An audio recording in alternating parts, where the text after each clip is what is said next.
All right, now let's look at what's happening in the crypto space. We see Bitcoin there failed to stay above 43,000 support against the dollar.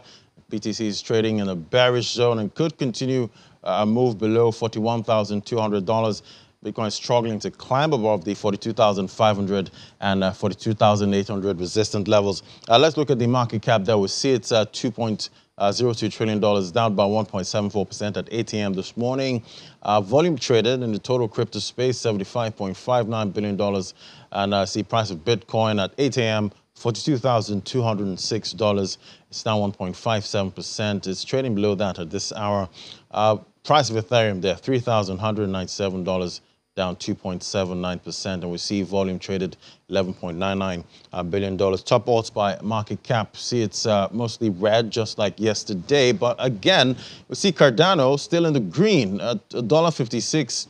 Cents, up about 2.52%. To see the reports that more transactions happened on the Cardano blockchain than Ethereum. So I think that's what's prompting buyers there, a lot of buying pressure for Cardano. We see BNB there, $474, down 2.42%. Solana also taking a beating there, $140.27. And XRP still looks, quite stable, though still in negative territory at this moment.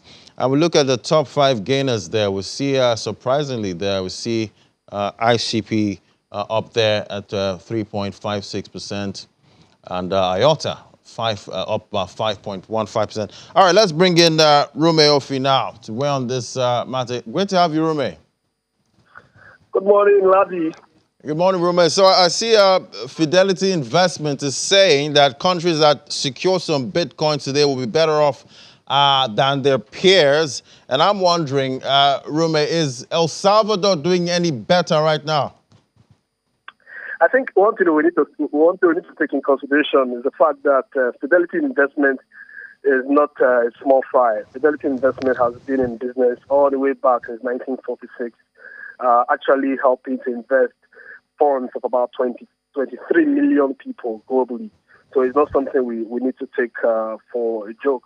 I also think that the fact that El Salvador has been involved taking Bitcoin as a legal tender, it is not something that is going to transform into the successes overnight, but it's a gradual process, right? And September 7th, 2021, last year, they came out to say they are actually using Bitcoin for their legal tender, right? And the fact is, this is the first of its kind. And one thing I really like about the president, Nayib Bukele, though young, maybe that's why all of these innovations are coming, is the fact that he's designed certain things that could work effectively with all of these innovations. For example, they are able to use renewable energy from the volcanoes to power the mining facilities that is going to help to mine Bitcoin. And, with all of these, it makes electricity, if the electricity over a particular area is cheap,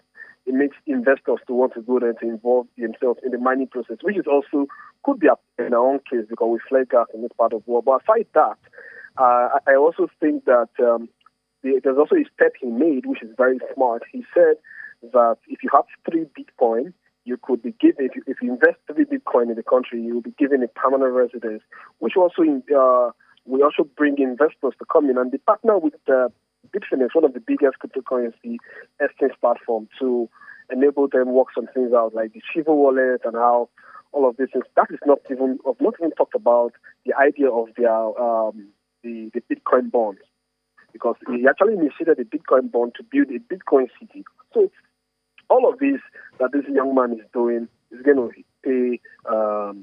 pay good profit in a short period of time. And this whole thing, he said, is about going to put a timeline to it of 10 years.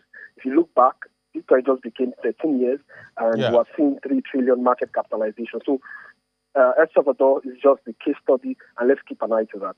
Wow, Bukele, quite bullish on Bitcoin. Wow, that's quite interesting. You can, with just 3 Bitcoin, right?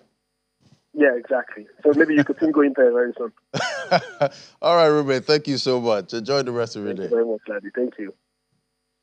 All right, now, well, we've seen the top five gainers there. We see ICP up there, Internet Computer doing well this morning, but five losers there. We see the top five losers. We see AMP there. It's down about 5.88%.